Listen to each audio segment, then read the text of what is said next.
World Development System. Chapter 61. John got quite used to this scene after some while now, however from her words he still understood that Melanie was going to use a lot from her own personal collection when he heard her. During these days, their training passed quite smoothly while all the officials were handling all the matters given by John with utmost importance. He usually got reports from Taylor when he was free. The intensity of John's training had increased after his previous performance. During these days he had already comprehended the technique Stealthy Steps of Hell which Vlad gave him recently. Unknown to Vlad, John had already improved that technique to suit his body with the help of Sarah in these few days he was training. As he wanted to share his improvements with both of them, John today decided to ask Vlad in an indirect manner. "Vlad, what do you think of the changes I had made to the technique you gave us recently?" Vlad smiled as he liked John taking an interest in Stealthy Steps of Hell and recommended to John, "That sounds okay, let's spar a bit so I can gauge the changes in the technique, show the changes to me later on so I can get a more feel to it, and if there are some changes which are good for us then we can incorporate those changes as well." Their spar started. Today it was the first for John to perform the Stealthy Steps of Hell in front of Vlad. John moved at very fast speeds during this spar with Vlad today. He wanted to try his best and test his own limits as he lacked experience when it came to hand combat, so John wanted to get the most out of this duel. Vlad wasn't taking this spar seriously as he thought John only recently grasped this technique, so it would be tough for even a genius like John to comprehend a technique in such a short amount of time and give him a tough time in this spar. He was currently observing the movements of John. Let's see how much did he improve during these 15 days of training. His reflexes might have improved, so maybe I should put a little more effort if I want to go past his defense. Today both of them were wielding battle knives in their hands. The very basic foundation of this technique depended on momentum, speed, and efficiency. The servants in the mansion made a small arena in the backyard a few days back on Vlad's order as they would need it for spars. It was John who made the first move today. He moved at fast speeds and tried to circle Vlad as he was hoping to make a move from his back. As an experienced veteran, Vlad knew this kind of attack best worked only when people ambushed from the dark. However, he understood John's choice to use this strategy as he wanted to play safe when he charged at him. Whenever John moved, Vlad would always have his eyes glued on him as he watched every bit of his movements. John finally made a move from behind his back as he felt this was the best chance of attack, or he would only consume more energy and get tired faster. The first attack was the most important for an assassin, but the follow-up attack was even more important because there were always chances for unexpected situations to occur on battlefields. This was what Vlad had taught them recently. He had incorporated all of the teachings of Vlad these days. He also made some of his own changes from all the simulations based on his own attack patterns and chances of each attack landing a successful blow, block or a dodge by the opponent. The movements of John were a bit different from the usual Stealthy Steps of Hell. The attacks were more direct, compact, and focused on targeting people's vulnerable parts with not a single wild and big attack. After numerous simulations in his head, John attacked Vlad with a predetermined course that he had simulated just recently, and he attacked first behind Vlad's back. John's attacks were more focused on vulnerable parts like ribcage, head, and eyes, and were filled with momentum. Vlad was always following the movements of John and accurately predicted his attack and dodged it to his left and engaged with him. What surprised Vlad more was that after the first attack of John, the momentum and speed of his attacks were increasing at an alarming speed. If it was not someone experienced like him, then even some veterans would have fallen to his attack in some time. And the most important thing about his attacks was the lethality with which John was attacking and continuously focusing on the weakest parts of the body.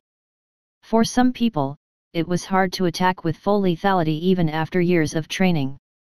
This was also one of the reasons why Vlad focused more on practical training instead of training based on a theoretical approach, so that it could steal the hearts of people. John was continuously keeping no distance between them so that he doesn't lose the advantage of his first attack. After some exchanges, Vlad very much understood John's talent, whether it came to actual combat or talent in improving and coming with substitutes based on his current knowledge. This time, to show some surprise, John decided to use some magic. He used earth and water magic to soften the ground and made it muddy where Vlad was going to land his next step and followed him with an attack. Vlad saw that John's momentum stopped a bit. From his experience he knew that John won't get tired so easily after watching his training these days. As he felt that something was off, he decided to change his pattern of attacks and dodging. As expected, Vlad didn't land his foot on the muddy terrain and he dodged the followed-up attack of John. After this attack, Vlad had a weird smile on his face as he thought of this attack. An advanced attack based on the movements of his opponent. Quite a good performance as it is hard to pull off such an advanced attack even after lots of training. Okay, let's end it and show him something he hasn't seen. If he can use it later on then it would be better. Suddenly all the movements of Vlad changed and this time Vlad was one who took the initiative to attack and made a sneaky fast charge at John. John was able to block this attack because of his fast reactions. This surprised all the people who were watching this spar. This blow had a lot of weight behind it because of which John was pushed back a little. After a bit of surprise, Vlad notched up another gear on his attacking momentum and attacked John again with his next charge. This time he attacked John from the sides and again John was able to block the attack, but this time Vlad already took his reactions into consideration and put more power in his attack while he attacked from below. As soon as John blocked the attack he was flown high up in the air. John was surprised at this development. As soon as he flew up in the air John knew that he was in trouble, so he decided to be decisive the moment Vlad was going to attack him. Ignoring his own defenses John decided to throw the knife in his hand at the direction of Vlad, which was added with wind magic. He added wind magic to it to increase its speed as well as increase its penetrative power, so it was hard to change the path or block the attack. As Vlad saw this decision from John, he smiled and continued to make his last attack. Vlad calmly used water and dark magic to nullify the attack and blur John's vision. This water-dark magic also slowed the speed of this attack from John, with which Vlad was able to change the course of John's attack and gave Vlad the chance to attack John. John landed on the ground and Vlad had a knife on his neck, which concluded this spar's result with Vlad's win. However, there was a paper-thin film cover of stone on John's neck when he landed. This proved that John predicted that Vlad would have attacked him on the neck if their spar continued, however he would have most likely died or gravely injured after this attack. During this whole spar, Melanie and Jake were watching this from the sidelines. Both of them were shocked beyond belief after watching this performance from John. They never thought that John was this strong. Only after watching this duel did they get the whole feeling of John's current power. Melanie thought about and made a conclusion after watching the duel. No wonder, he was able to defeat Antonio with these set of techniques under his belt, and it has only been a few days of his current training. The way he incorporated magic with hand-to-hand combat seems very refined, quite different from the young folks who take years to practice and master them. After watching this duel, Jake was even more determined to become strong enough like Vlad and John. He approached Vlad and asked, "Master, is there any way that I can become stronger faster and become as strong as you are?" Upon this question, Vlad understood his thoughts and replied to him, "The current you are improving faster than the ones I have already seen. You don't have to be odd and feel you are weak after watching John's performance, because he is the only oddball among all the people I have seen, and that is also one of the reasons why I wanted to take him in as my disciple. Your strong point is your determination and the will to achieve certain things, because that will help you later on. Everyone has certain qualities and you have those as your gifts. Don't let your determination harm you, because certain risks aren't worth the strength you gain from it in the future." Vlad then pointed towards Melanie and said to Jake, "You see that old hag over there? Many people won't even get a single bottle of potion from her, let alone all the training resources she is spending on both of you. So you must dedicate and focus on your current training. I am already increasing the intensity of the training for both of you guys, which is quite ahead of schedule." After the spar, Vlad said to John about his thoughts on the technique which John used.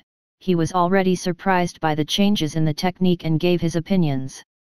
Vlad looked at the technique. At first he thought there were only minor changes to suit the user when John mentioned about it. However, he was shocked later on after watching it in the spar where he saw the difference in efficiency of the technique which John had made in the duel. He looked at John with a meaningful gaze and asked him, "Do you know, you made a lot of significant and major changes in this technique, and most of the changes improved the performance of your current technique." Vlad became a bit nostalgic and said to everyone present, "Do you how many years did it take me to make around 50 changes from the original technique? And I was quite proud of that achievement." Watching this scene, Melanie was quite happy as she had already experienced the numerous antics of John when he was always training for pharmacy and poti-wondering. She had the same reaction previously when John made various substitutes for all the types of potions he had learned about. Chapter 62. Melanie felt good after watching this scene because she was quite irritated with Vlad as he was hogging all the time for training. However, she still understood it was the need of the hour for John to become strong, as there were dangerous undercurrents going on in Elias. So it was always better to become strong yourself rather than relying on others in critical situations, as history always proved that your own strength mattered most in critical times, whether it was Arkan, Earth or other worlds. After watching Melanie's mocking smile as if she knew this was expected when John brought up certain changes, Vlad coughed a bit and remarked to everyone present, "Well, it still doesn't change the fact that I created this technique from the scratch." This became a new normal in the mansion nowadays, whether it was John, Jake, Diana, or for the other servants when both of them bickered and ranted against each other. "Anyway, John, would you mind if I look at the changes you made in the technique?" John replied to him, "Nope, I don't mind, you can take a look at it.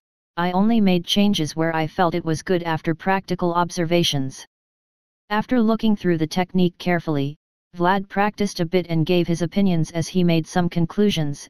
As expected, there were a lot of changes, but this only improved the performance and efficiency of this technique.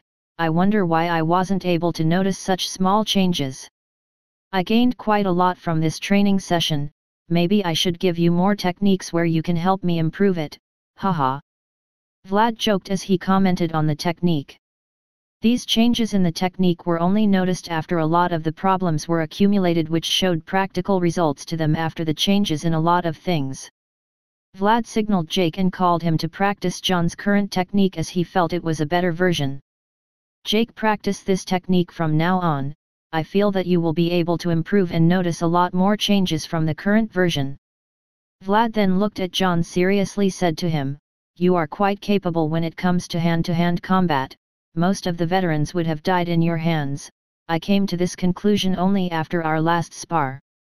Many people wouldn't be able to execute magic the way you did at your last combat with perfect timing even after years of training. Did you practice that all by yourself? I myself took 1 whole year to incorporate magic with physical combat, and I was quite proud of it when I was able to achieve it. At your current level, you are already better than most of the magic knights that I know. Only the veterans would be this good at perfect coordination of magic and hand-to-hand combat. However, from what I know, they only focus mainly on incorporating their magic with physical combat, so they are somewhat better than magicians in a scenario of battlefield or war."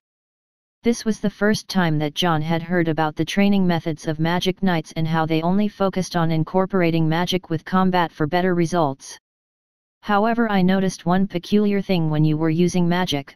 You were able to use a lot of elements when we were sparring. Can you tell me what other types of magic you know?" John thought for a bit and said to Vlad, "Well, my main attribute is space magic, but I am also capable of performing low-level magic of other elements." Vlad shivered at the thought of John using space magic if he mastered it perfectly.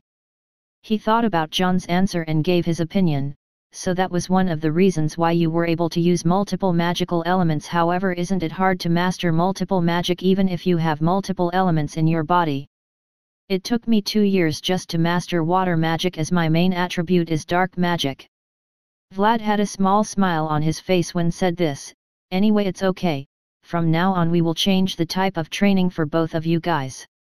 You guys will be hunting on the field in the wilds from now on." John could understand a lot of meaning when heard the word wilds from Vlad. He thought, "I guess it would be hunting of various individuals and special beasts when he says hunting in the wilds."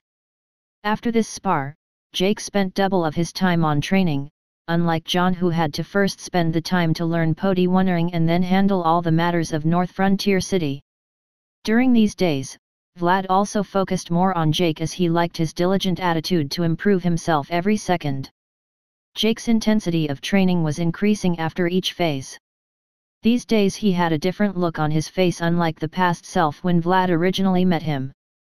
A lot of officials and other people in the mansion could notice this change from Jake when they saw him recently. When Taylor saw him, he understood, a lot had changed after Jake decided to train with Vlad and John. However, he was understood that if you gain something, you would eventually lose something.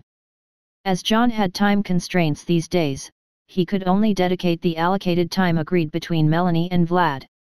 Nevertheless, Vlad was satisfied as he knew that John was improving at an alarming speed after he started his training. He even thought he would teach John everything in the first 6 months because of the huge grasping power of John, whether it was theoretical or practical. Vlad even had a look at John's 6 senses refining technique recently, and now he understood why both John and Jake had high reaction speeds compared to normal people. Vlad thought as he looked the 6 senses refining technique, no wonder he was able to block both of my attacks in our last spar. Part of it was related to this technique and another part of it was related to his naturally high reactions. During these days Diana was busy touring all of the places in North Frontier Town as Vlad was busy training both John and Jake these days. However, Maurice and a part of her guard squad always escorted her. When Diana left for the market, Taylor asked one of her guards, "Don't you think it would be dangerous for Miss Diana to travel without Mr. Vlad in a different country?" These days the guards and some of the servants from the mansion were already familiar with each other. The guard thought for a bit and decided to answer him as he smiled. He first pointed at Maurice, who was Diana's maid, then said to him, "You look at her and you may think she is a little lamb, but when it comes to hiding her fangs, she is very capable. As a personal maid of Miss Diana, she needs to be proficient in multiple techniques from cooking to combat to deal with differing situations." Taylor showed an understanding gaze when he heard the guard's explanation and understood why they weren't worried whenever they traveled outside these days. On Diana's recommendation, John decided to make a luxurious restaurant as he thought it wouldn't cost him a lot anyway. Martha was in charge of the restaurant. It was named Hope.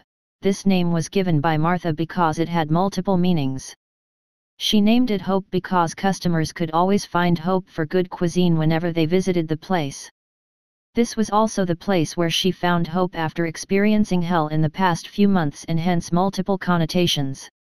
John thought that since they were going to anyway make a restaurant, he thought to make it the most famous restaurant for their variety of cuisines, so he supplied Martha with various other recipes. It included cuisines from all around the world from Earth. This would also promote people's interest in experimenting more with food and increase the variety of cuisine available to everyone. When the restaurant was done, he said to Martha, "Make sure to hire multiple people who are involved in the cooking industry. I hope to make this world's best restaurant, and since we already have enough recipes, you have to make sure to promote people trying and experimenting new things when making food." Cooks of Hope Restaurant were able to imitate a lot of recipes, but from now on they also engaged in their own experiments as they tried to make new types of food. These days Diana frequented Hope a lot as she liked the food from there. As this restaurant was personally funded by John, a lot of traders as well frequented this restaurant. It slowly gained popularity among the merchant circles after a few days. This also indirectly promoted the food culture of North Frontier Town. These days John had intentionally spread some of his cooking methods in the North Frontier Town via Martha's so that people could have a variety of food and taste new experiences. This would in the end inevitably be associated with North Frontier Town later on. Inside the mansion, Taylor was serving John for his lunch and giving updated reports. Taylor gave his report like he normally gives to John as he handed over a document to him. "Master, all the preparations for the cement factory has been completed and Gordon has already made enough preparations for the current project of maintaining the roads. These are the plans he has made and wanted to show it to you before he started the project." John looked at the plans Gordon had made. John then said, "Taylor, plan for the maintenance is good, but he hasn't considered the possibility of beasts or bandits attacking them when they work, so he also needs to get some guards for protection when construction reaches the middle phases. Anyway, it was because of his lack of experience that he didn't consider this possibility. Make sure to remind him that he needs to take the safety of people working in the project as one of his main priorities. Taylor assured and continued with his current report. I will make sure to remind him of the current flaws of his current plan. Tornwall recently reported that he already completed the construction of the forge, and now they are fully focusing on making the prototype of ballista which was shown by Lord earlier. Quite unexpected, I didn't think it would finish this early. Taylor replied, part of the reason was the supply of slaves from Morgan family which increased the speed of current projects, and another reason is villagers are actively recalling the people who left the village years ago, so the current population of the town is increasing at an alarming rate. However, I have already taken the volume into consideration and bought enough food from other cities even if we face continuous influx of people. Recently, our paper-making factory has started operations and their products have become quite popular which we distributed recently. How do we plan ahead about the policy of paper factory? John said after hearing, that's good. As for the paper-making factory, focus more internally now to supply our universities and schools with enough paper. We will focus on teaching all the people, whether they are slaves or not. Right now we will make a printing house. We will provide people in the literature field to publish their works. Taylor was confused when he heard the word printing for the first time. John realized and explained to him, make stamps of all the characters, alphabets, and this way we can make a printing house so it would be more convenient to spread more works with less work. I guess I will have to show you how to make it. John then made the designs of a big printer that could be made in this era. John planned on making a printing house because he hoped to use this to attract more people in the literature field to North Frontier Town. Because recently Eva was not able to attract more influential people, so he thought about it and came up with a printing house as one of the solutions for this matter. Earlier, he hadn't thought that increased wages and salaries weren't the things which would attract them. What they wanted most was the influence. John understood that in this era, they lacked books and his printing house could be a solution to spread more of their works easily and faster. This way John knew that he could also control how information spreads in Elias and attract more people to North Frontier Town. As a man from the modern age, he understood the importance of media, so he wanted to make a firm foothold as he made plans for making the printing house. However, he understood that people in power would inevitably imitate him and make their own printing houses to control the flow of information as they realized its importance. Chapter 63.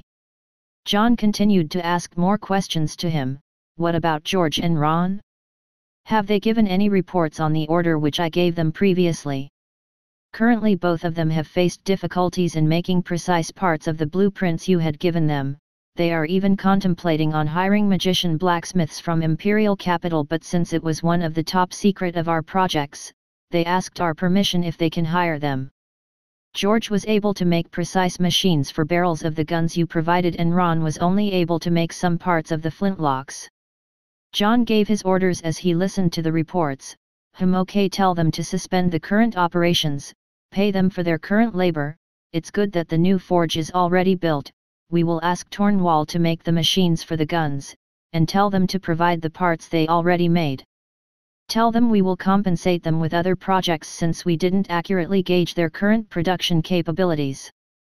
They will be notified at the earliest. On your orders, we have started to encourage all the people in the village to go to schools prepared by us regardless of their status. At first, they were quite skeptical, but they are slowly starting to show positive reactions after the changes Lord has carried out in the whole village. Villagers are particularly happy about the reduction of taxes and the farming solutions which you had provided in the previous incident. This is one of the reasons why there is a positive reaction from people when they heard that you were the one who proposed the education of all the masses. However, I think we will face the problem of shortage of manpower in the universities. We need to aggressively hire more people for our schools and universities so we can be prepared for a time when a lot of people start recognizing the importance of learning. As for the farming administration, we have already gathered data on people and their farming practices in the town. We have also carried out a census a few days back and the population of the town has recently increased to 6,833 people and it will continue to do so. That's true, if needed I will need to personally look for people for our universities. What is the situation of the dramas in theaters which I mentioned earlier? We have already made preparations regarding the dramas but we need to be fully prepared before we launch it. However, there is one thing which has been concerning us these days. I hope you can give us the solution for it. John furrowed his brows as he heard this report. What is it? Hearing John's tone, Taylor immediately reported, because of the increasing population, there has been a rise of crime from people arriving from other cities, so I hoped we can resolve this problem early if it escalates to higher levels.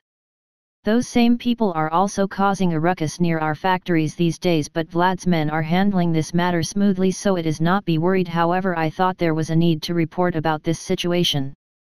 I hoped we can make an internal policy and deploy some nights. John then realized he had ignored one of the basic problems which came with an increase in population. He was glad that Taylor noticed this problem earlier and reported him while giving him solutions which also met his directions. John seriously thought and finally, he made a decision: call Jay immediately. After some time Jay arrived and met with John and Taylor. I think you already know about the problem of crimes which increased recently. I am going to make a department which is especially dedicated to internal matters. It's going to be called Ministry of Internal Security. Under it we are going to create a Homeland Police Security Force. The men don't need to be trained a lot, but they need to be disciplined and carry out orders perfectly. As you have a lot of influence in the town, people will not resist it and actively join the team. I want you to be head of the Ministry of Internal Security and find a suitable man to head over Homeland Police Security Force. Taylor will provide you with the funds, and if you have any problems you can come to me. So what do you think? You want to join something different? The security of the North Frontier town is very important to all of us, and that is also one of the reasons I choose you. Jay thought about John's proposition and replied, I think this would be a challenging position to handle, however I like the idea of keeping the internal security of the town. Okay, it's decided. I will immediately choose people who fit the profile for this position. However, we would need a set of laws to handle unexpected situations so it doesn't get awkward when something unexpected happens. As you know, a lot of nobles have recently started visiting our town because of the popularity of Hope Restaurant, so I don't want my men to face situations where they don't know what to do. And yet I want a discount whenever I visit Hope for a year from now on. Jay joked a bit and said to John. John smiled as both of them had the same line of thinking when laws were mentioned and said, I had already decided to make a set of laws when I decided to make this ministry. As for Restaurant Hope, you don't have to worry. Taylor will immediately inform Miss Martha that you will get free food for a year. Try recruiting more people from the village who you can trust at the earlier stages so it won't be a problem managing them. Taylor then interrupted him as he was a lot more familiar with law in Elias. Master, I think there will be conflicts of laws if we don't follow the laws of royal families when it comes to nobles. We can only make laws for those who aren't aristocrats. For other cases we would have to toe the line of imperial capital. However, we can reduce the problems of aristocratic behavior if we deploy some of our guards whenever a noble visits our town, and if we are strong enough to become duke later on. Then only can we make certain laws to suit our interests and ideologies. John thought a bit and ordered Taylor, it is good that you reminded me of this grave matter, or else I would have certainly made a big political blunder and become a laughing stock. Bring me all the latest books regarding the laws of the imperial city. I might as well go through these books and find loopholes to make laws suiting our interests. John looked at Jay after this reminder and asked him, so, that's how it is, Jay. It will take time, but we will certainly achieve our dreams. Do you still want to accept this position after hearing about those laws? Jay sighed and said in a nostalgic tone as he remembered a thing from his past, it's okay, every work has its own hardships and this one will have its own hardships as well. At least remaining in this position will at least help me reduce the incidents which occur regularly in other cities. Jay ended this with a determined tone as if he was prepared to endure and work on this for a long time. John smiled as he saw Jay's determined face and said to him, "As for the training of warriors, you can always train them during the specified time, maybe they can help you later on if required. You should teachers have a respected position in the hearts of their students unless you are an awfully bad and cruel teacher." Chapter 64. John finished this meeting with both of them as they also started to make their preparations. Right now he decided to visit the forge which had been recently finished by Tornwall. John looked at the huge building which was occupied by the forge. Quite a good piece of art. It seems Refone is certainly enjoying his time exploring architecture. It's good that he planned the town based on their need. He entered the forge after watching the forge for some time. As soon as he entered the forge, a dwarf recognized John and immediately headed to invite him while he ordered his new colleague to call the manager of the forge, Tornwall. This dwarf's name was Redbeard. He too was kidnapped and sold by mercenaries. His family engaged more in the business of beer in the Dwarven Kingdom, however they never stopped working on their main work as blacksmiths. Recently, after watching and experiencing the normal life which they had been promised, he had started to believe the promises which John made to them earlier. He also had a good opinion of John as he understood that John meant well and he too was under constraints when it came to tackling slavery as a single man. The slaves who were bought earlier worked with more passion as they experienced the life of normal men. They were fed well, clothed well, and given shelter, while they were also given higher than normal basic salaries compared to laborers of other cities. Because of this they were able to have a good life and able to spend the money which they earned. This also reaffirmed the point that John meant good for them and only genuinely needed men. And there was no need for John to explain to them about his intentions if he was only doing lip service. Redbeard thought that if he was in John's place then he wouldn't have bothered about slaves if it was earlier when he wasn't a slave. His guilty conscience made him ashamed as he had that thought. The new slaves were quite afraid at first, but after watching the treatment they too started to believe the promises that Morgan family gave them when they reached here. Tornwall arrived with Refone.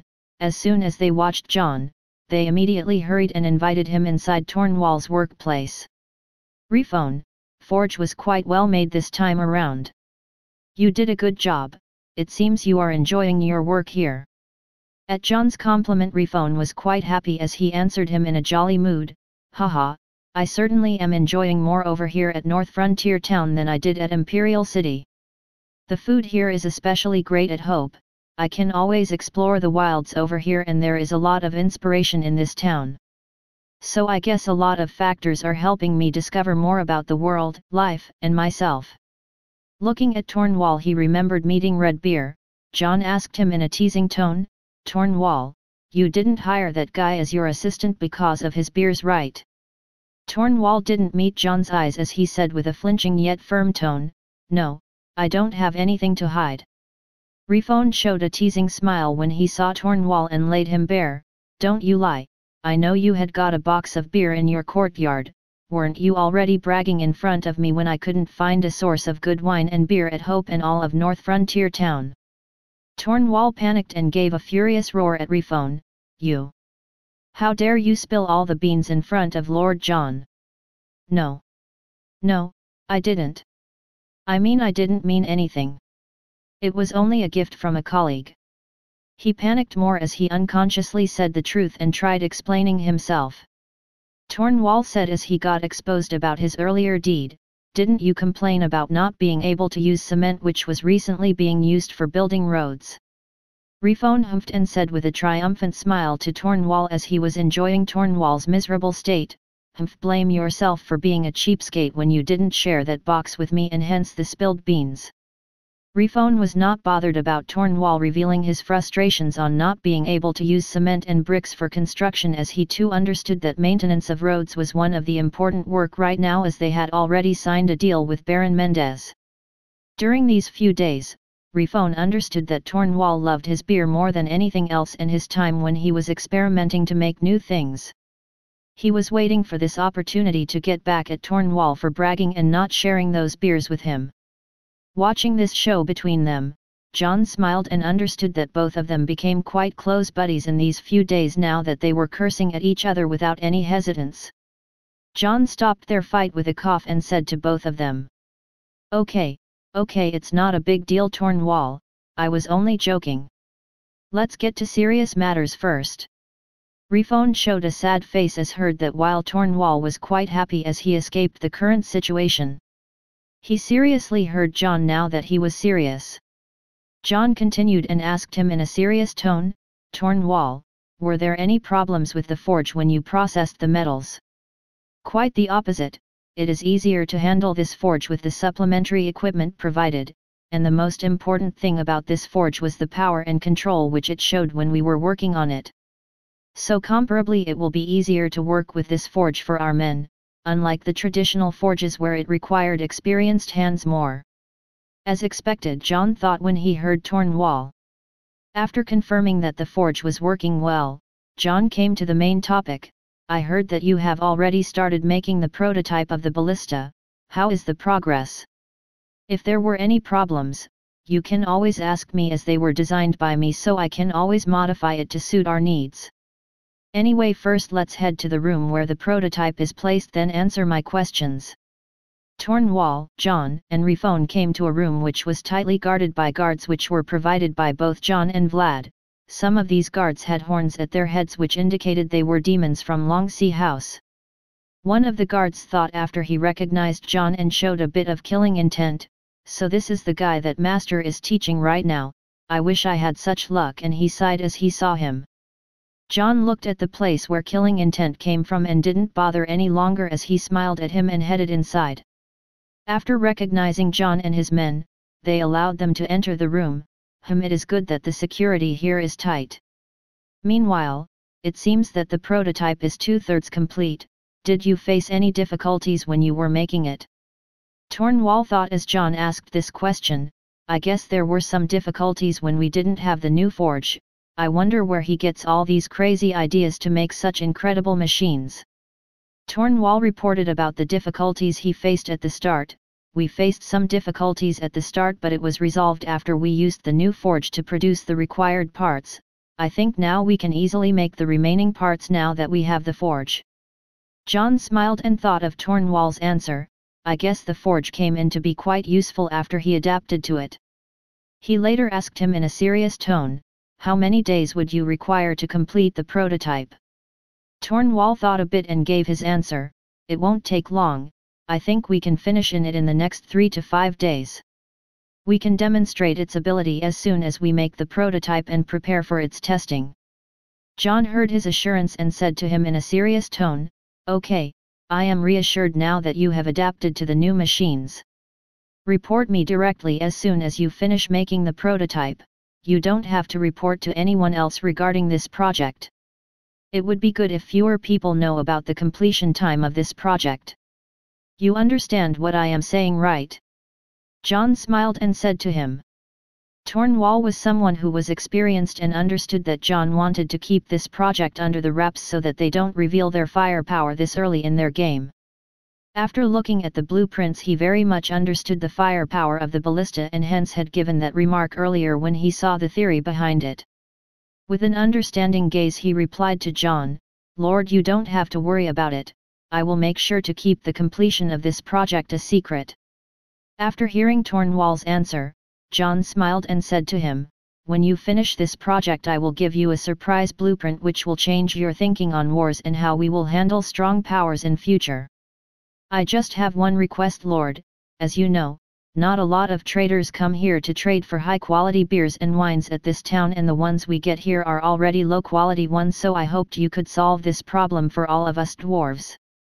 John thought and gave him an answer, okay, I will look into it, however, it will take some time. Maybe if you can show better results, then maybe I myself will create a good wine which is never tasted in this world. John said that with a mysterious smile.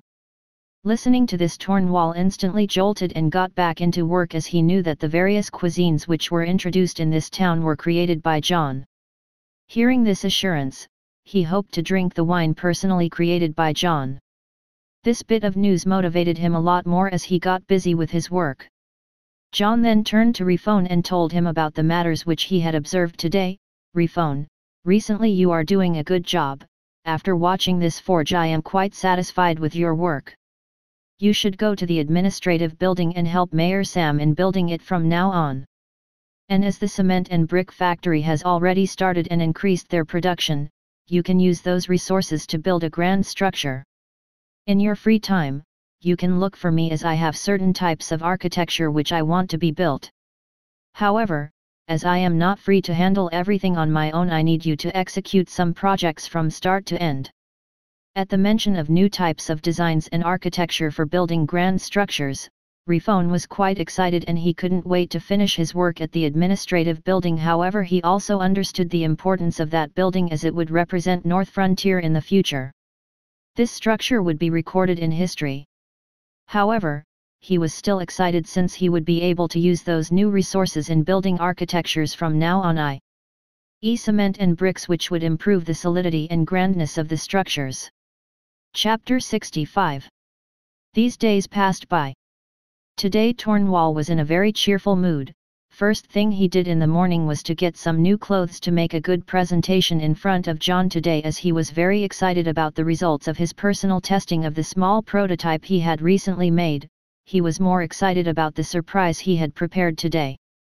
After arriving at the forge, Tornwall managed the things which were required and ordered Redbeard immediately.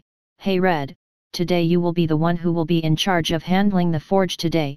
Make sure that work runs smoothly like always. Redbeard grinned and asked Tornwall as he seemed quite happy today.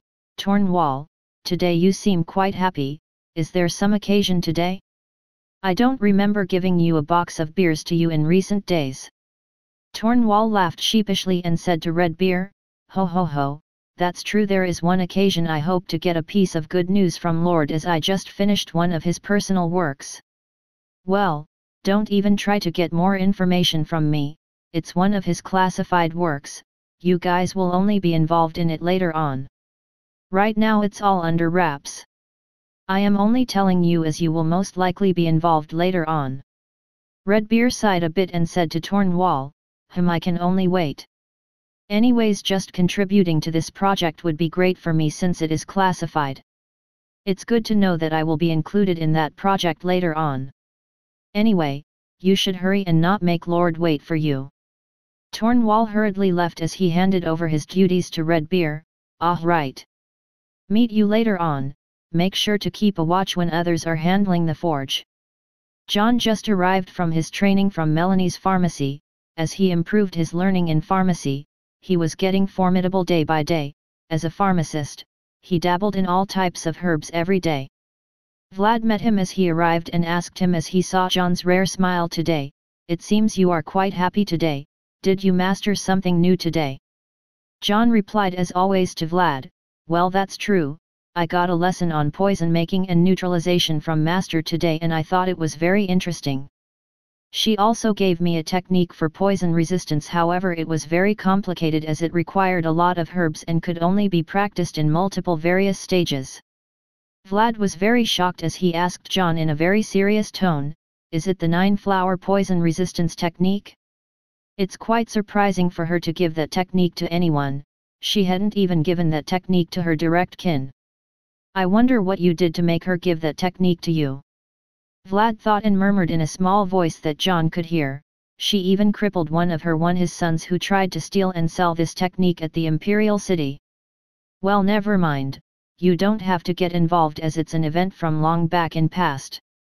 John thought I never knew it was such an incredibly valuable book that she would injure her own kin if it was misused. John asked one of his queries, Vlad, tell me something.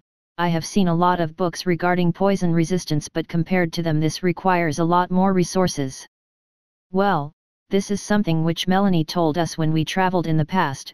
The most peculiar thing about this book is its ability to show greater effects as later stages.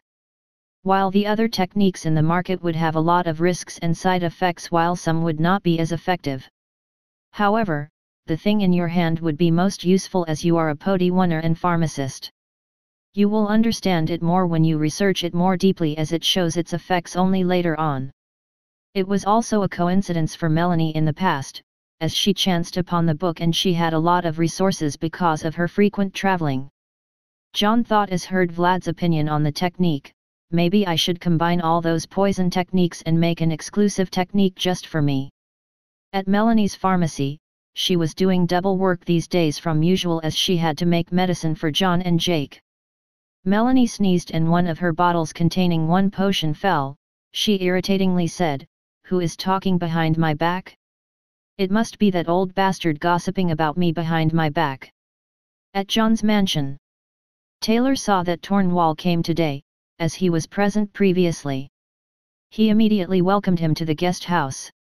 Taylor came in the backyard where both John and Vlad were conversing. Watching Taylor come, he understood that there would some matter that he needed to inform. "Come in, so what's the matter?" Taylor looked at Vlad for a bit. "It's okay." John signaled Taylor as John himself knew that a lot of industries were in protection by Vlad with the collaboration of both of them, so there was nothing to hide currently. Taylor then replied to John as he saw his signal, "Master, it's Tornwall who wants to see you today." Hearing both he and Vlad understood what Taylor meant when he mentioned Tornwall. John thought and decided, it's okay, bring him in." John sheepish changed his tone and asked Vlad, "Master, I would like to make a request to you when it comes to our newly produced ballista." Vlad was quite amused, but he smiled and said to him, "Well, the contract is already signed, so it can't be taken back as it is signed with the Long Sea House with me being their representative. If it is regarding the deal, then the terms can't be changed unless you have a very good reason." It not regarding any changes in the current deal. I wanted to request Master if we can make the announcement of prototype testing and its start of production a secret. It would be better for both of us if we can keep the firepower of this weapon under wraps. I wanted to build one under PAR type of ballista so we can keep an illusion regarding the true firepower of this weapon. So effectively we will control the information this weapon against our enemies. Vlad laughed as he heard this and replied to him, Such a small matter, it won't be a problem. My men stationed here are one of my most trusted men, so you don't have to worry. This time there is also one of my direct subordinates who just came here recently." John thought of someone and confirmed from Vlad, "Is it that guy who was trying to keep a low profile and guarding the forge? He had quite sharp senses when I met him earlier." Vlad replied as he thought about his subordinate, "That's the guy. I am sure you felt his killing intent when you met him earlier, and that's how he exposed himself. Well, I know why he would be angry with both you and me. It is only for his training to temper him. Anyway, let's not keep Tornwall waiting for a whole day." Both Vlad and John headed to the courtyard where Tornwall was waiting for him. John signaled to him as he understood what Tornwall was thinking after watching Vlad's arrival and said, "It's okay, he would know it anyway, so I called him as well." Tornwall confirmed once again. John was irritated and said to him in a firm tone, "Continue." Making his confirmation, he said to John as he brought his documents, which consisted of all the plans, in front of John so he can explain to him easily, "Master, I have already made 2 prototypes. First one is the bigger prototype and second one I made is a miniature one of the current original. And this time I am pretty assured that our original prototype will be a success as well." After looking at the document, John said to him, "First let's head to see the prototype. Theory won't work if it isn't practically applicable. Let's watch it and decide about it later on after we see the original one in action as well." Vlad was watching it from the sidelines and he was quite happy after hearing John's answer as it matched his ideas when it came to practicality. John immediately ordered, "Taylor, if anyone visits, make sure to tell them that I am currently training with Vlad and I don't want to be disturbed. We will go to the forge from the back with Vlad's carriage and test our prototype at the wilds." After some time they arrived at the forge. A lot of people from forge recognized the carriage as it belonged to the Long Sea House. People at the forge were already familiar with men from Long Sea House, so it was not a surprise for them to watch this carriage coming here frequently. John and Vlad gave their token to Tornwall as he headed inside the forge. Tornwall headed inside the forge and ordered some of the guards to load the prototype in another carriage and hide it well. Tornwall already showed both the tokens to the guard, who understood the meaning that today would be the testing of the weapon in secret grounds. One of the guards headed out to meet the people in the carriage. After confirming that men handling the carriage were the ones who usually escorted Diana or Vlad, he didn't move further to confirm more as he moved ahead to follow his duties of escorting the prototype. Vlad watched this scene from inside the carriage as he smiled a bit. It's good that he is always careful and confirms things thoroughly. After everything was loaded, all the carriages headed to the wilds while Vlad's men tailed them only after some time so that people don't think anything was different from usual. One of the men escorting them asked, "So what do you think will be the firepower of the weapon they made under such a strict observation?" Another man said, "Who knows, maybe it will be a failure like it usually happens, however they are always thorough when it comes to keeping closed secrets." Haha, that's true. That is also one of the reasons why veterans are trusted more and given higher pay. I only joined recently. You are quite lucky to join this early, maybe you caught the eye of someone who wants to promote you later on. Head of the escorts shouted after they entered the wild. Anyway, focus on our mission for now. Everyone here will be given a bonus later on regardless of the results, so I don't want people slacking during important work. All the men roared in unison as they heard about a bonus and replied to the head, "Yes, sir." Chapter 66. As soon as the men reached a suitable field in the wilds, they started to clear the surroundings and started to prepare for testing of the ballista prototype. When John watched all the commotion, he thought and said to Vlad and Tornwall, "I think we would need a permanent testing field for the future as it would be hectic to always travel such long distances and make our men do such a hectic job. This not only creates commotion but it could also jeopardize the classification of our important weapons. This also reveals the information on the current firepower of our weapons." Hearing this, Vlad also raised his own opinion. Well, it's quite true, but it would still need to be kept a secret when it comes for the testing of new weapons. However, it would be more convenient to keep confidentiality if we have a testing ground. And you can't forget the fact that the best you can do is to delay the relaying of information, since most of the time, information is leaked one way or the other. Hearing this, John gave his order, "Okay, it's decided, we will start the construction of our testing grounds as our next project. Tornwall, next time you see Refone at the town, tell him to meet me at my mansion later on."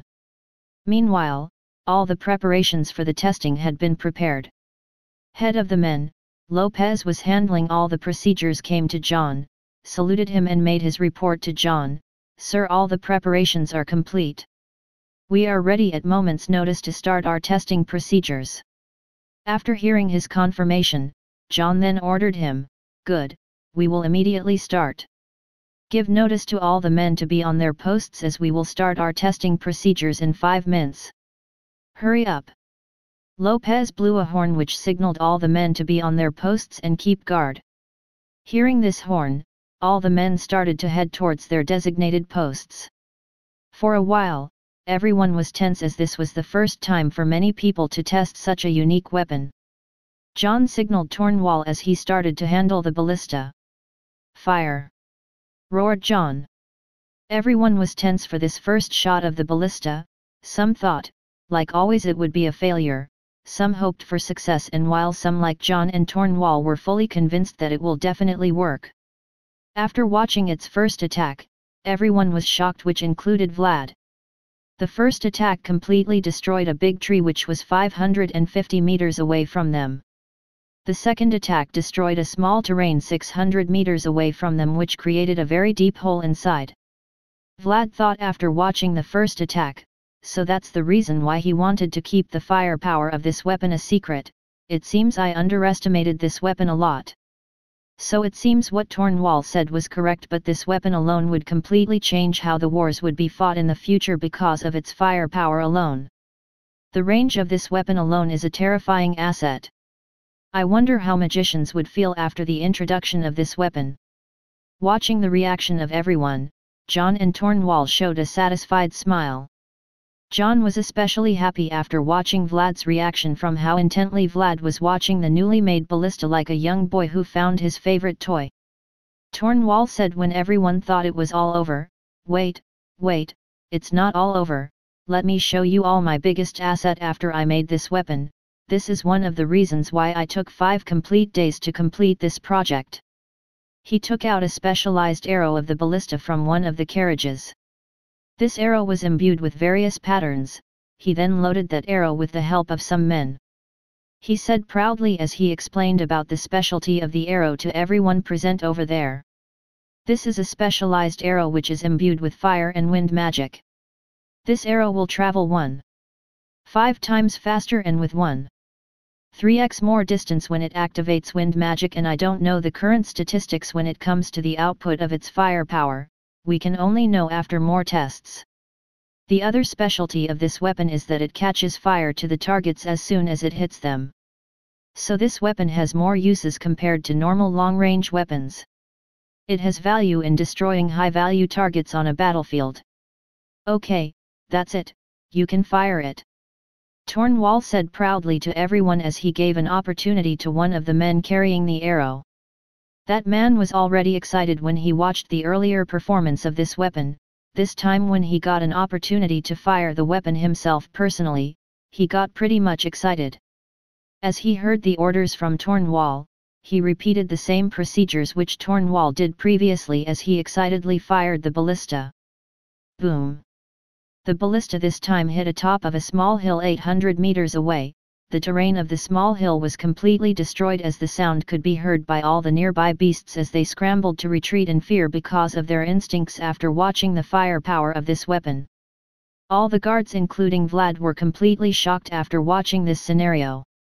They were very excited at the fact that they would be able to handle this weapon in the future.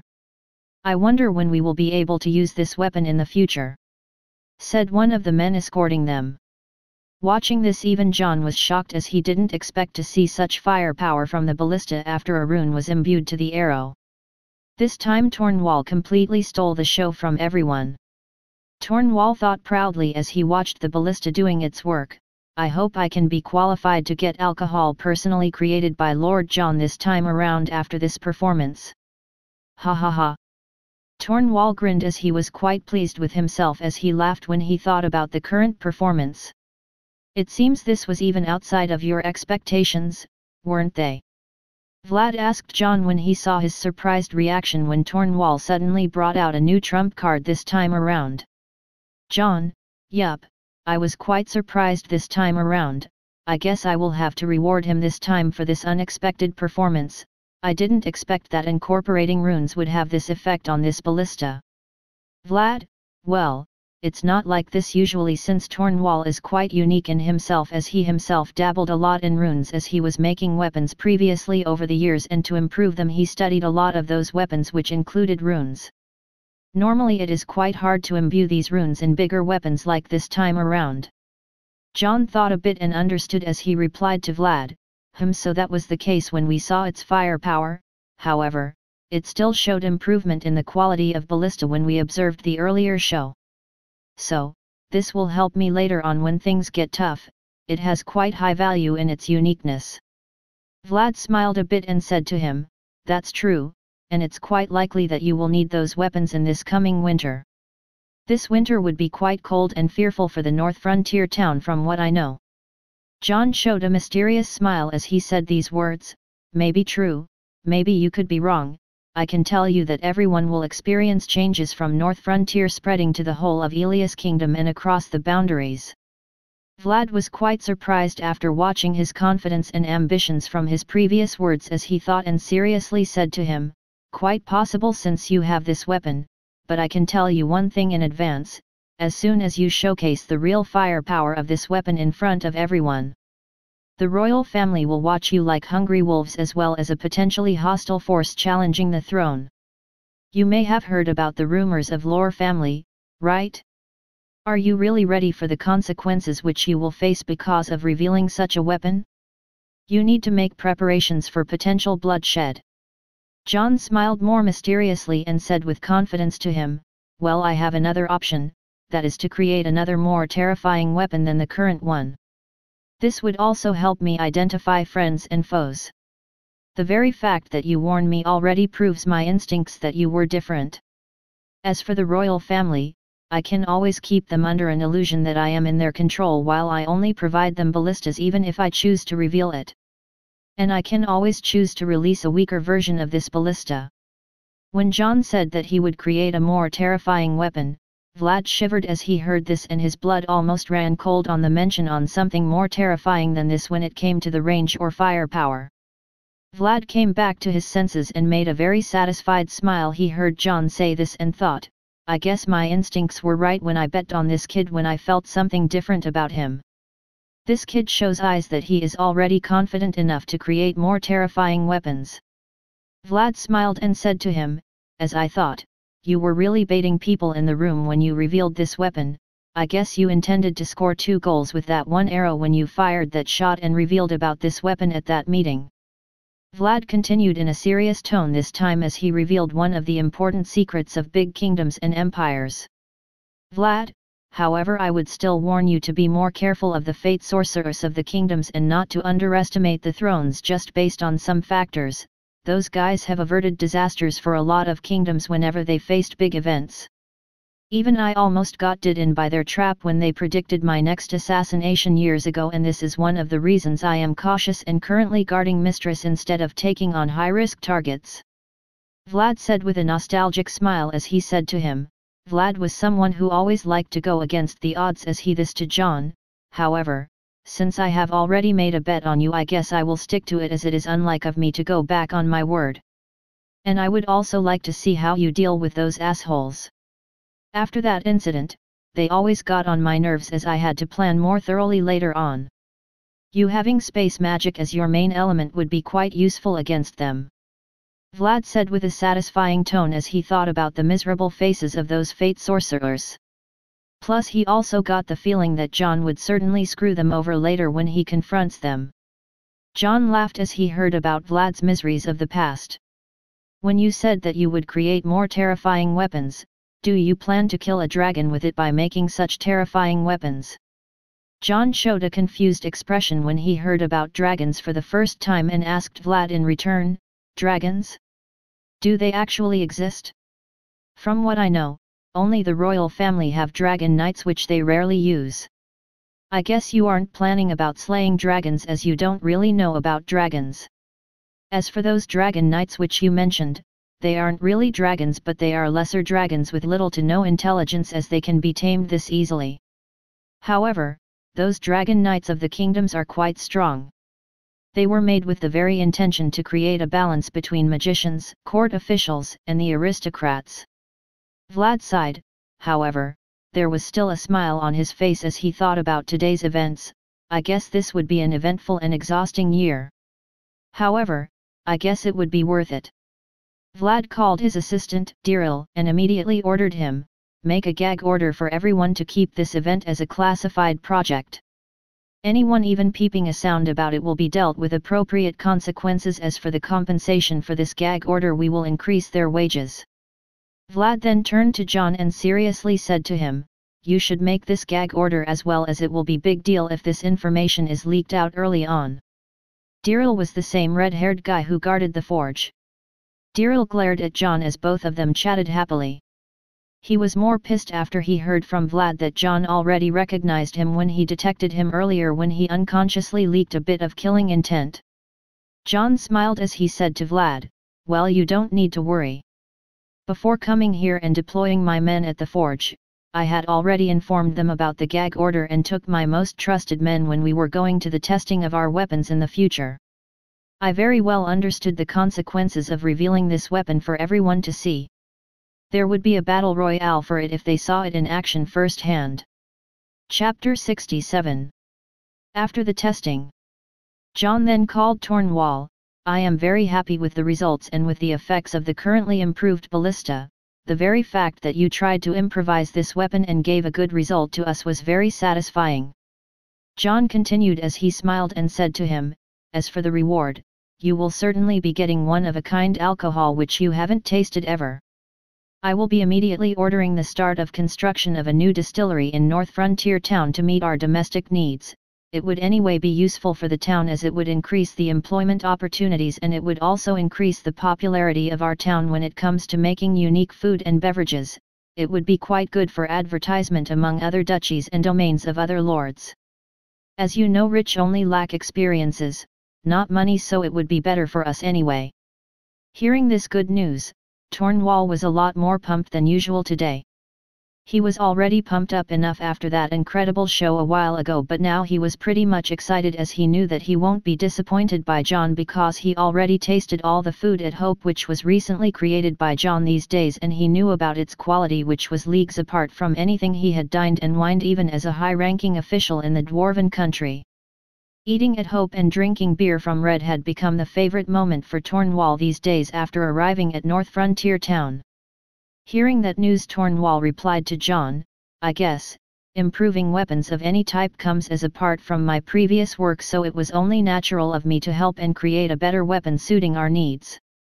And getting John to personally create a new alcoholic beverage was certainly worth the effort.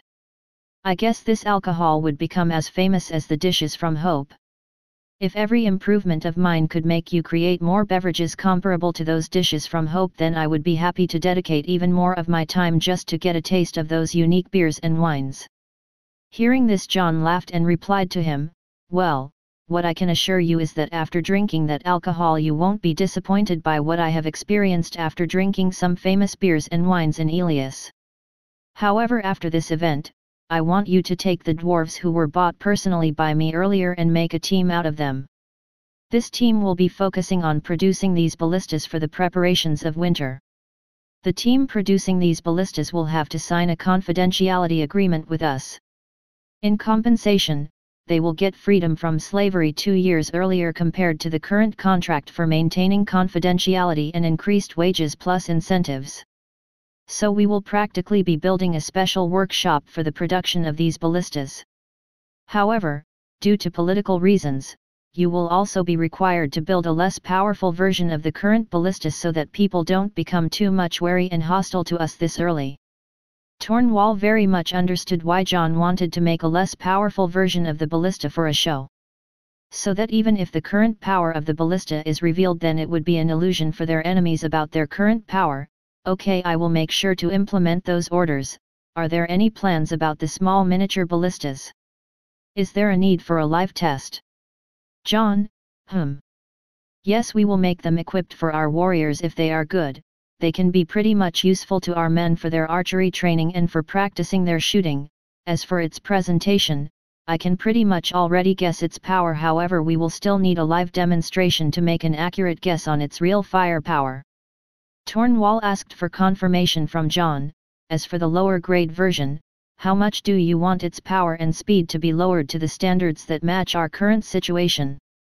John thought a bit and said, "Well, lower its performance by half, and I just wanted to confirm one thing. Could all the rune masters upgrade the firepower of that ballista like you did earlier?" "Nah, make it 40% of the current power." "Well, there are quite a handful, but it requires a lot of energy and time to engrave magical runes to suit the current weapon, and if it comes to rune masters comparable to be me, I don't think there are more than 30 people who can engrave runes as masterfully as I can do on this whole continent. You see, I am someone who focused a lot when it came to improving weapons any way possible, and hence I got acquainted with runes early on in my profession of weapon making. Most of the rune masters could only reach 50% of my power when they make runes. One of my strong points is when I make weapons, I know about it inside out, and hence the advantage over other rune masters. The miniature ballista will be tested a bit later after we complete our current conversation. And yes, make sure to take all your trusted men who were recently recruited from our current batch of slaves. They could also get an increase in their wages and other incentives which they could benefit from later on if they agree to the confidentiality agreement. I suggest this since we are short on labor." This was one of the ways John wanted to build more trust about him among the slaves, which would benefit and reflect about him later on. As slaves see more benefits, they would eventually start developing a positive image on John, which would be useful for John later on in future. He didn't want to be seen as someone who dabbled in the slave trade for future historians and people to see. Hearing the current wave of good news, Tornwall replied in a very happy tone. He had a big smile plastered on his from the time he heard that John will be making an alcoholic drink personally because of his results. This made him quite proud. "I will make sure to inform them of this good news. I am pretty much assured that they will be excited on working for such an honorable project which would benefit everyone in the North Frontier town later on. whether it's employment, defense, or honor to be able to protect their own homes. As you have already given the good news of making personalized alcohol, they will pretty much be excited to taste that beverage. This would be a piece of very welcome news for all the dwarves, as you know we are quite heavy drinkers and love it second to none. John laughed and said, "Haha, I am pretty sure they will spend most of their wages on alcohol if they don't control their urges on alcohol. And the most I am worried about is you, as you are pretty well known when it comes to drinking." Tornwall grinned and said, "Haha, you don't have to worry, Lord. This will only motivate us to work more splendidly so we earn more and spend more on the things we enjoy most." Vlad heard them from the sidelines as he thought of a sinister plan to irritate Tornwall as he joined them with a curious look. "I am hearing a pretty interesting talk between the two of you, and from your expression, I can guess that you were rewarded quite heavily for your current performance." Tornwall proudly said after hearing Vlad, "That's true. After my performance, John decided that he will make an alcoholic beverage to suit us, and we can get access to better alcohol in the North Frontier town. As you know, trade here is quite low, which creates a shortage on certain goods which are needed for everyone. So previously, before when this project started, John promised me that if I can show a good performance, then he will consider my proposal on building a distillery dedicated to making various types of new beverages, and he will personally make one alcoholic beverage as my reward. So I guess my face pretty much reflects my current happiness." Vlad thought about Tornwall's answer and said, "So that was the reason you were so happy, because from what I know, very few things can make you happy unless it is related to alcohol or it is related to new technologies, and those are also the things which can make you angry easily. So the reason this time was related to alcohol." Vlad continued with a sheepish smile as he knew what would be the answer from John, but he still said it to both of them. "However, from what I know, there are a lot of people involved in this business. Don't make too many enemies. You wouldn't want to piss off another dude, do you? And this time it would be the brother-in-law of the king which you would piss of this time. From what I know, he is a duke from Central." Everyone knew he was duke from Central, but Vlad still emphasized on both the things. Tornwall panicked as soon as he saw Vlad speak. Hey, don't ruin the party over here. Go and deal with your own business, and first deal with that kid over there instead of bothering our important business." Tornwall continued and snarled when heard another big aristocrat would ruin all of his efforts, as he said, "As for those snotty guys from Capital, I can simply make more of those weapons if they dare point their swords in the direction of my alcohol. I mean if they dare point their swords in the direction of North Frontier town. I won't let anyone dare to ruin my plan." Both John and Vlad laughed as they watched this show from the sidelines, as they were quite amused by Tornwall's act. When Tornwall saw this, he understood he was already being played by Vlad when he made those remarks earlier. Tornwall's whole head was red hot after realizing his current situation, as he angrily pointed his finger at Vlad and cursed him. "Damn you! You planned all this from the start, since can't stomach my happiness. Didn't you, right?" Tornwall angrily stamped his feet. He thought a bit and said to Vlad with a sheepish smile, "I will make sure to make under par weapons with no runes when it comes to your deal. Now let's see who will have the last laugh." "Ha ha ha!" Tornwall laughed with a high nose as he said that to Vlad. Vlad smiled cunningly and said to him, "Well, just for your information, I made sure to add a clause that would have consistency in quality of weapons for both the parties, i.e. John and Blucia House, when I signed it with John, so it's not my problem whether you make good weapons or not." Vlad harumphed and continued, "As for those runes, I don't need them. I can anyway hire one of those guys from Fire Abyss Kingdom." Tornwall was pretty annoyed as he heard that Vlad had already included factors outside of his expectations when he had the deal with John, but he still replied, "Can you really? I wonder, because from what I know they aren't that easy to persuade and make them work for others." "Well, I can anyway make them forcibly work for me, so there won't be a big problem," Vlad said without any sense of shame, rather he was proud of it. John watched as both of them bickered with each other. John stopped their fight and said to both of them seriously, "Tornwall, you don't have to worry, they will attack us sooner or later, so you don't have to worry about them attacking us. The only question is, when will they make a big move? As for those alcohols, I will only make it a luxury wine at the start which would only be served in my mansion, Hope, specialized shops in limited quantity every day in North Frontier Town and our business partners to properly handle this situation so you and your folks won't have to worry about the shortage of wine. This will anyway enhance the reputation of our town in the long run, so it's better this way. Chapter 68. After hearing John.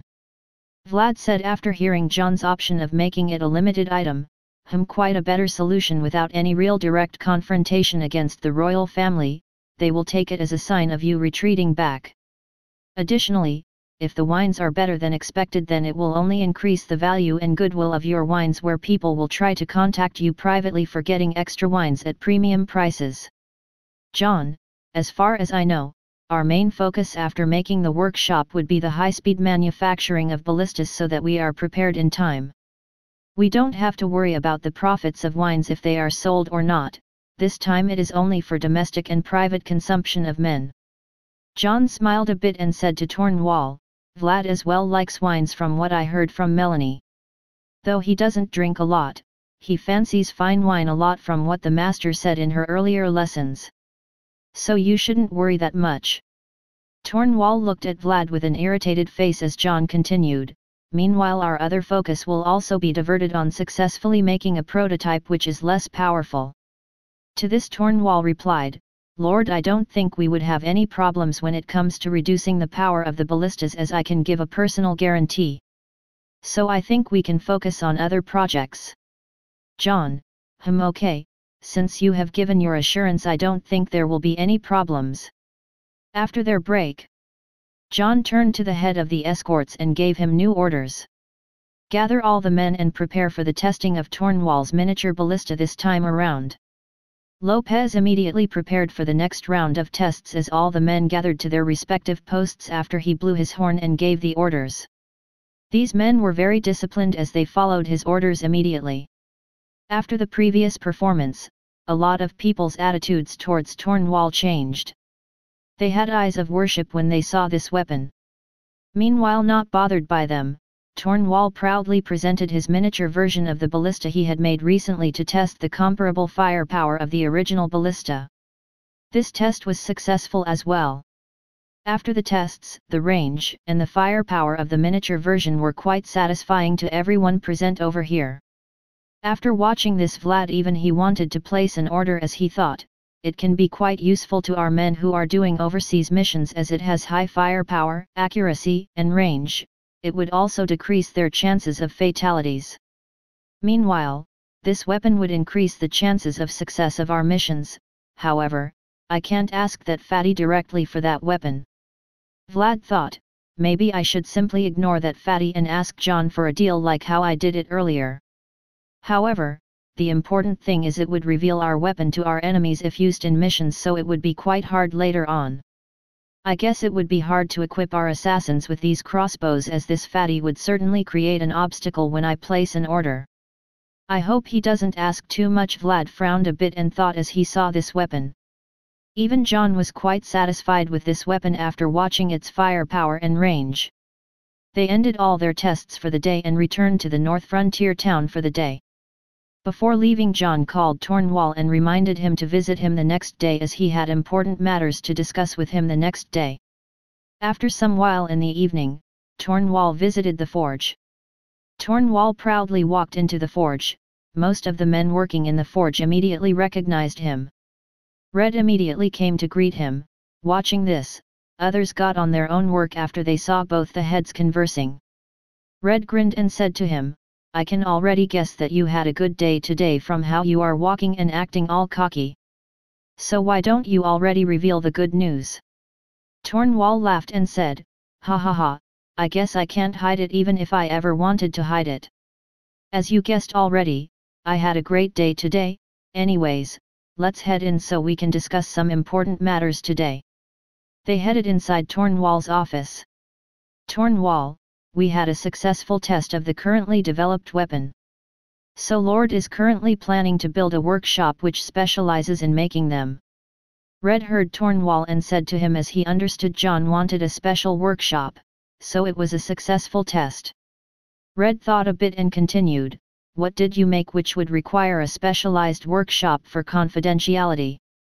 Tornwall grinned and said with a mysterious smile, well, you will only know when you sign the confidentiality contract, and as expected you too will be included in the current project as you are one of my trusted men. So what do you say? Wanna join in? You can get your slavery reduced by 2 years and increased wages if you join this project. These are one of the benefits which I have the liberty to reveal. Red didn't think long and immediately answered him, as he was already interested in this from the time when Tornwall mentioned about it in the morning. It's still better than nothing, the wages are better and I can remove my status as a slave early on. I guess I will join you up. Tornwall already expected Red to join him, as he replied to him, as expected, since you have decided to join us, your first job will be to gather all my trusted men and reveal this news to them. If they are interested, then they can meet me personally too for more information. However, there is better news. Tornwall proudly said this news at last to him, for my splendid performance, Lord has promised me to personally create alcohol as a reward. As you know, most of the signature dishes of Hope have been created by Lord, so we can expect a lot from the wines, beers, and other types of alcohol he creates. Red laughed as he answered, because he expected to see John's beers as well, because if it was just at the same standard of Hope, then he could improve his brewing of alcohol. He laughed and answered Tornwall, ha ha ha, as expected from you, you made us all proud if you can make Lord create wines and beers because of your performance. I am certain all those guys would be quite happy after hearing this news. Maybe I too can learn some techniques which I can improvise further later on. A few days later, at the Imperial University, Professor Glenn Blackrose was working in the Imperial City's university. He joined just recently and was only working for 3 years now. Glenn's father was fallen noble, however, due to their status as nobles and high education of Glenn was able to get a good paying job at Imperial University. Inside his office, he was with his assistant Prague. Glenn cursed in irritation as he got a letter of rejection again this year from the High Committee of the Imperial University. Damn, those old farts are still not approving my book for mass production after such excellent results over the years. During these years Glenn had a very good reputation among his students and his theories were well received by them. However, he never got the rewards of his results, as his family had offended a big family years ago, and that was also one of the reasons they fell from nobility. His assistant Prague then replied to him in a sad tone as he understood his frustration, Glenn, as you know already, those resources are hoarded by all those old-timers, and it would at least take you 2 years for them to consider your work and 3 more, later on, for them to consider to publish your work if you can make a reputation. However, even I am not sure about it. Because, as you know, not a lot of people are literate, and as books are handwritten, it is always a time-consuming matter. Plus you would need a lot of money just to publish one book, and most of those resources are either hoarded by rich, powerful, or those old-timers at the university. Plus those guys would want to fawn over those aristocrats over us, since we don't have any influence nor do we have any power. Glenn understood this, but he still said in frustration, then why did that good-of-nothing guy from the Jewel family got the recommendation so early without any credentials nor without any achievements? I fucking hate their hypocrisy. All he does is use the work of other guys to mooch off. Don't you remember how he stole my previous work and showed it as his own work? I couldn't do one thing against him, nor the Imperial University helped me when I reported about this matter in any way, whether monetarily or emotionally. I could have at least used that money to fund my own works. Glenn said with a lot of frustration. Prague said, well, as you know, that guy has connections in the court unlike us who are fallen nobles, so it's always a dirty game which we can't win unless we have a good backer or we take risks. Prague then gave his suggestion, well, we can still pool some of our money from the 3 years we gathered and try to make it work out. What you think? Glenn sighed as said to Prague, the problem would be that it would be time-consuming if we can't get enough men to finish our works without any mistakes. And do you think we can gather enough men and resources for this job? All those papermakers are hoarded by big nobles. Prague sighed as he thought and reminded him of a certain matter, then why don't we take a look at that letter we just got recently? I don't think anyone could make those papers, nor can anyone imitate same characters in 10 continuous pages no matter how proficient they are. There will always be some differences. Why don't we? Glenn nodded and said, I understand you, but from what I know that place is far away in the northern border and that place is a big hotbed right now. Do we still continue? Prague seriously said to Glenn, however can we still achieve your dreams if we continue like this? Glenn nodded with a smile and said, true, we will need to take our chances, it's better than dying as a no one. And us leaving would anyway create doubts and questions among some students at least. And from what I understood from our history, the places which were hotbeds either got ruined or boomed because of some events and some people. I guess there would be interesting people over there since they can make this paper. Chapter 69. Prague said seriously after hearing Glenn, after considering all the pros and cons of remaining at the Imperial University, it would be better to try our chances at the North Frontier City. Glenn thought a bit after Prague's influence and said to Prague, okay, it's decided, we will move there and announce our departure in the coming days. I guess some people would anyway be happy that I cleared their way. Prague said a bit hesitatingly, maybe, but the management would certainly be unhappy and try to get back at us for leaving them without a good reason, as they would think we are rebelling because of their unfair treatment. Glenn frowned a bit and said, well, I don't care anyway. We only need to be prepared if they try to do anything funny. And I guess since Baron John has personally sent this letter to us, he is prepared to face the consequences of hiring us. Recently I heard he had also offended Prince Hector, but because of a certain backer, Prince Hector isn't acting directly, but I am sure with his petty personality he will try to get back at him soon. Anyways, Eva too lives over there, even she sent me a letter, but I thought it was not worth it previously until I got a letter personally written by the Lord of North Frontier Town, and also that rejection letter from management again. Prague smiled after hearing Glenn's decision and said to him, it is still better than nothing. Who knows, maybe we can change something if we go over there. A lot of people got invitations from them, and also others which included increased wages and better resources. However, a lot of people have shrugged it as we did earlier, as they think how much resources can the North Frontier Town give them to support their works. However, a lot of people who are at the other end of the stick were moved by their offer because they are not in good books of management or other powerful aristocrats, plus they have not seen results of their hard work over the years. One such person is Professor Haig, who published his work on the cruel reality of the slave trade over the years, which included propaganda from the state which normalized it. His resources were seized the moment he published this work and gave it to upper management. This work was censored to the masses and only Professor Haig carries it now. He was quite stubborn on some of his views. However, he kept a low profile as he understood that after that incident, his life could be in danger since he was someone who is powerless. You know what happened to Professor William years ago after he wrote about the scandals about the throne and some court officials. I guess Haig is afraid of dying without achieving anything great, and one of the most important reasons is most nobles wouldn't hire him in their domain as they might get implicated by their rivals because of him. The most horrifying thing about Professor William was that his wife ended up dead and his daughter in a whorehouse. Only his boy escaped that massacre. I guess that incident scared a lot of people. Glenn thought a bit and said, yes, I remember Professor Haig. He was given a lot of cold shoulder by upper management.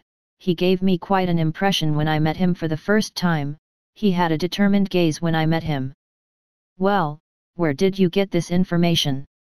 And it seems Baron John intends to hire anyone capable, even if they are misfits for some and are hard to control.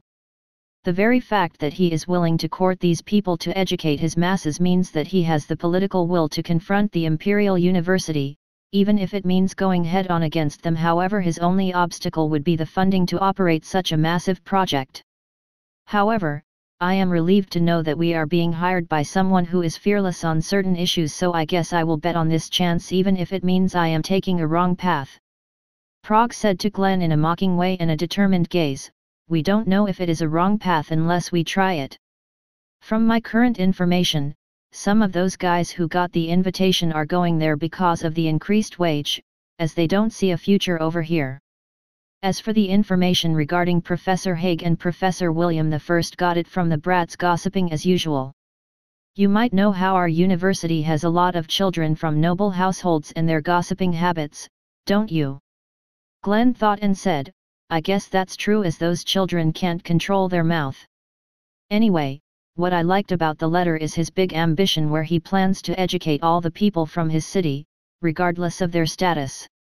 You also saw his plan for a systematic way of removing slavery from his city. I guess Professor Haig was probably moved by his plan. I only came to this conclusion after I got your information regarding his previous work. And from his initiatives, I can see that he is planning big and long, from how he even planned to remove slavery and his plan to teach all the people regardless of their status. I guess if he becomes strong enough, he will disregard the laws of Elias and make his own laws according to his values and people of the land. Prague also continued, a lot of professors got the same invitation like us, but it seems Baron John had only written that letter to us as he was quite interested in your theory of teaching and need for reduced taxes. However, I don't know and can't confirm the personal letter for Professor Haig. Glenn said without any hesitation, he most probably got it since he is working for such a long time and has a lot of experience on how the Imperial University deals with certain situations. Experienced men would be valuable to him, and he certainly would know about him. I am only wondering why he is spending such large amount on teaching people, because most of the nobles only create night schools, unlike the other schools of learning where there is no real benefit for them unless they have resources and reputation of royal family to create a profit. As you know, most of the people are poor and can't afford such education. Glenn smiled and continued, maybe he sees something which we can't. I wonder what we will see after the success of such an ambitious plan. Prague too nodded and said, that's true. However, the biggest surprise was the arithmetic professor Liam, who has announced that he will head to North Frontier Town. I wonder what persuaded him to make such a decision to work there? He even proclaimed that anyone pursuing a career in arithmetic and mathematics should follow him to North Frontier Town for higher studies. Anyway, he has always been an odd one when it comes to certain things. However, I don't think he was joking when it came to the topic of arithmetic and mathematics. And from rumors, in a few days, Baron John is going to reveal the internal policy of his city, where he will reveal the laws for his town. I wonder how it will play out. And recently there are rumors that he is creating a new type of army called the police force, which would only focus on the internal order of the city. Quite a unique creation of dividing the work of army for invasion and defense while another force for internal order of the city.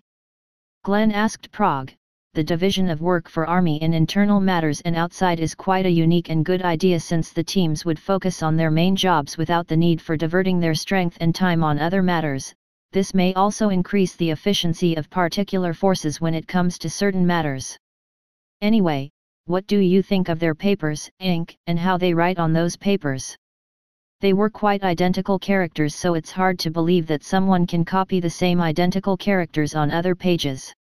I believe they made something which gives them power and resources for publishing in quantity, and hence their confidence in providing us with enough resources, because unless you are a duke you won't be able to get hands on so much resources, whether it is men or material. Prague thought a bit and replied to Glenn, I don't know, but that may also be the reason they are quite confident in funding this project of educating everyone from small to old in that town. As for the paper, it was of higher quality compared to the papers we use over here. They may have higher costs which we don't know, or they may have revealed it to us just to showcase their prowess. Recently they have been creating a lot of new things. From my sources, the recently popular soaps in the upper aristocratic circles have been produced by them, and the designs for the clothes which were provided by the Snake family has also been provided by them. Because of this, recently a lot of traders and people have been visiting North Frontier for better opportunities. However, people still don't like the idea of living in a border town where beasts could invade them at any time. Meanwhile, at John's mansion, there was an important meeting taking place where all the officials were present. Chapter 70. Glenn and Prague's conversation ended as they got ready and left for their classes. Meanwhile, at John's mansion, there was an important meeting taking place where all the officials were present today. Recently Joseph had arrived back and so too had Jack after handling all the matters concerning at their home. Meanwhile, Tornwall had completed his next prototype with half the firepower and Jay had selected all the required men for his police force which would help him keep the internal order of the town. These days Refone was most busy with his work as he had to coordinate with multiple individuals for the construction of various projects.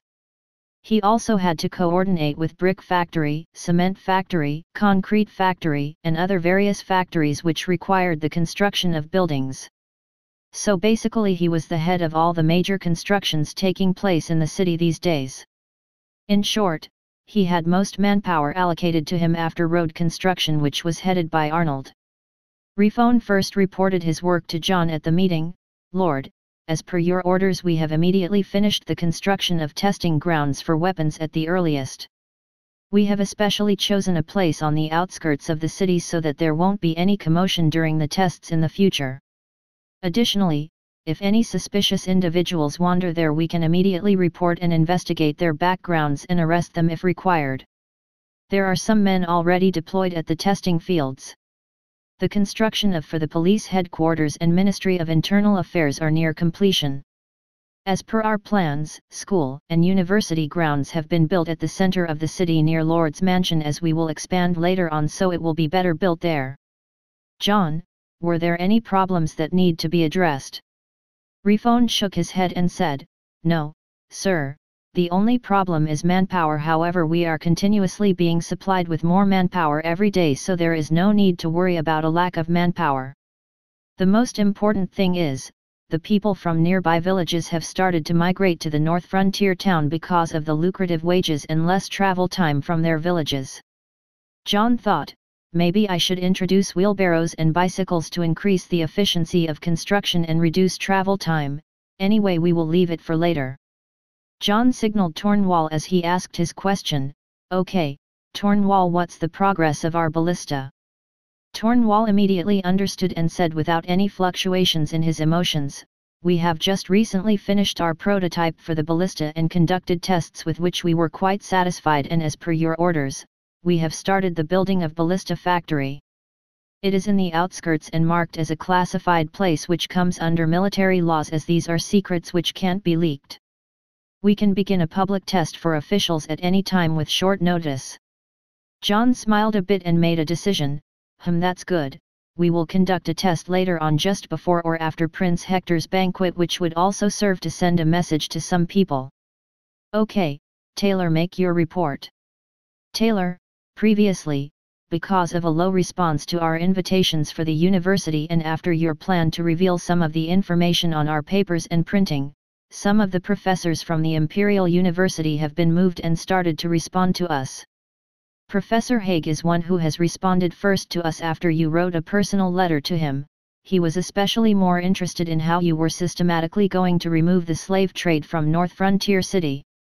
Previously he wasn't interested because he heard that you were aggressively involved in the slave trade. He has also visited the city recently after our guards noticed him and have reported about him. In a few days, he would most probably visit us at Mansion. Meanwhile, the letter from Professor Glenn in Prague has responded to our previous letter and they mentioned that they would come to visit us in a few days after they complete all of their preparations.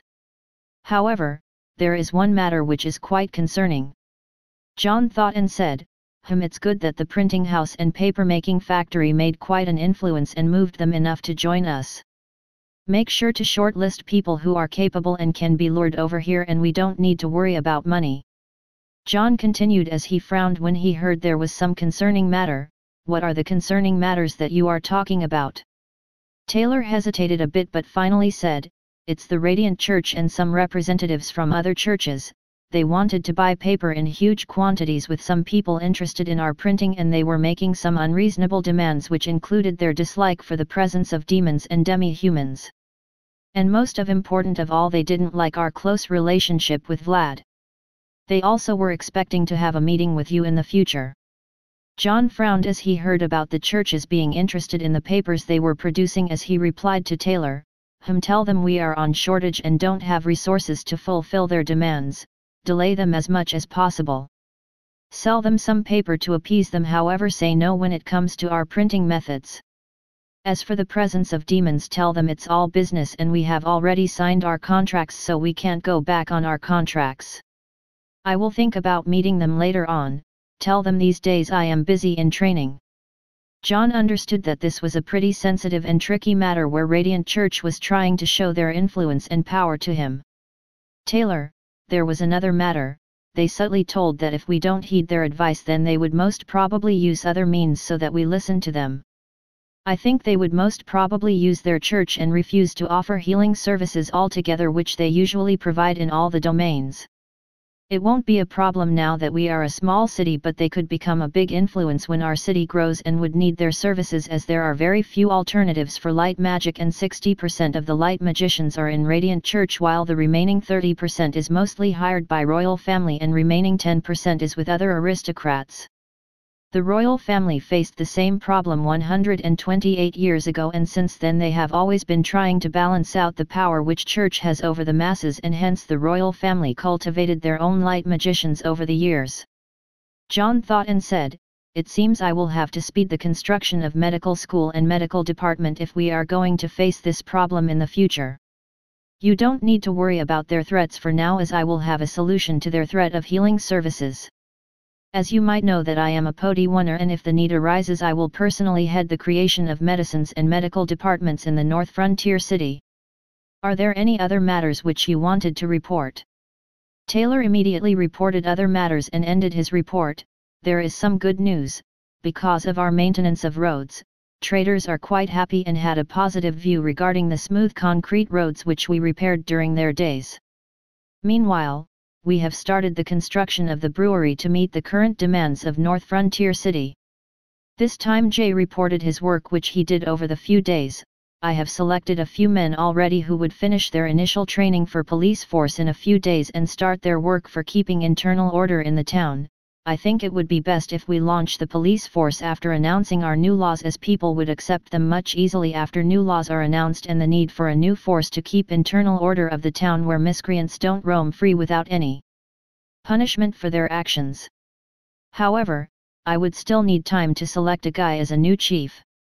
John nodded and replied, "It's good that you already selected people.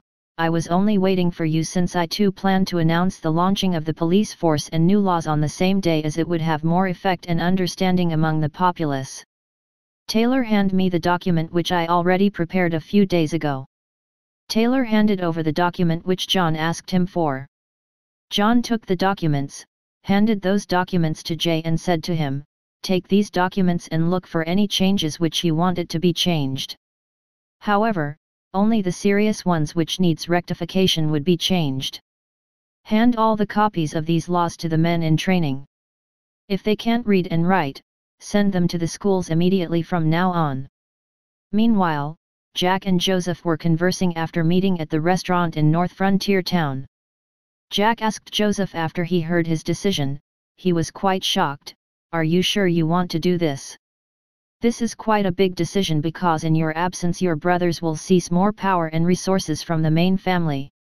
Joseph then said to Jack, "I have decided at last that I will move my headquarters and base of operations at the North Frontier City from now on, and I have already discussed this with Philip. He will handle the trade in Pearl City for some time and groom a man for handling the business over there. I understand the consequences of this decision, but from what I know it can go either way, and I don't want to regret because of delaying my decisions. Plus, as you know, a lot of pirates have already started to target our fleet, and I can't expect to get more help from Marquis or Father, as they will ask for more share to balance out my power with my brothers, as I am growing rapidly because of this trade route, as I am also selling raw materials to John." Jack sighed as he heard Joseph's decision to move his headquarters here at North Frontier Town. Jack thought, as he too was influenced by Joseph, "Maybe I need to take a decision as well. What am I fearing?